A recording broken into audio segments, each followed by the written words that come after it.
Today is January 22nd, 2026, approximately 1:25 in the afternoon.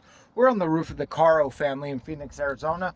I'm going to be doing a repair attempt on that wind creased and damaged shingles.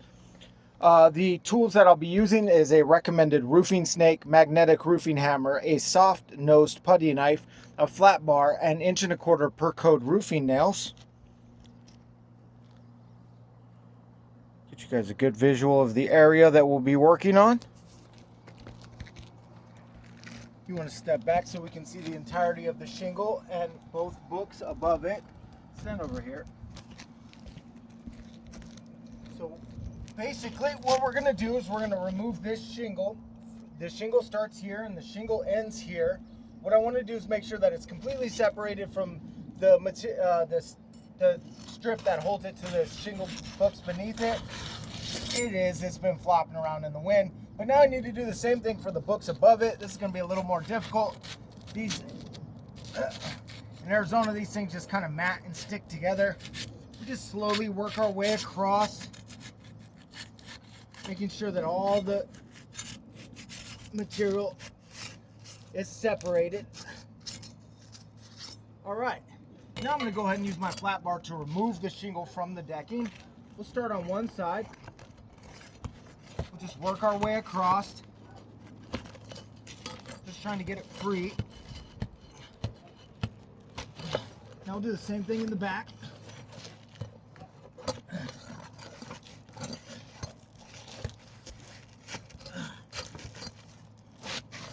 All right.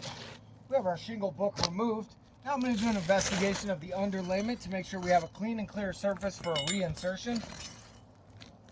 Oh, we'll have to get this nail out of the way.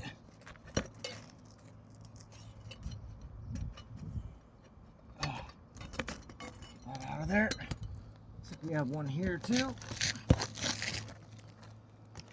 We have another one right here. And one right here.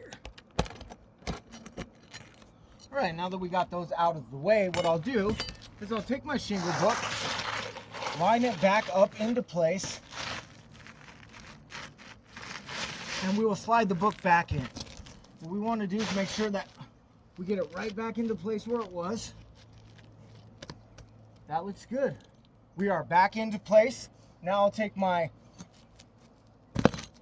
roofing snake and the 1.25" per code roofing nails. The reason why we use the roofing snake is so that we don't have to lift these two books more than necessary to get an appropriate nail strike. So you just want to make sure you're in the nail strip, lined up straight. That's one.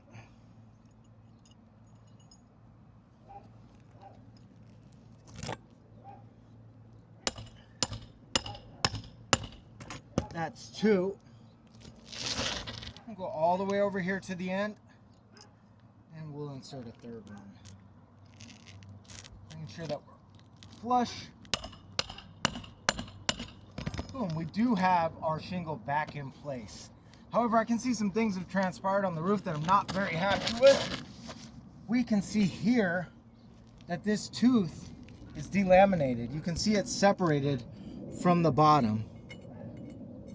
Yep, and it's a full delamination. Oh, look right here, get this on video. We can see that because this has become delaminated, it's separated from the bottom book. Books are built in two parts. You have the teeth that hold the bottom to the shingle. So this delaminated teeth has started to come unraveled here. We see that this tooth is also delaminated. Scoot back a little. This one has held on to its integrity. This one's delaminated. This one's delaminated. This one about 60%. Zoom in over here. We can see closely that it delaminates here all the way to the edge. The corner here has held on to its integrity, but this part has fallen apart.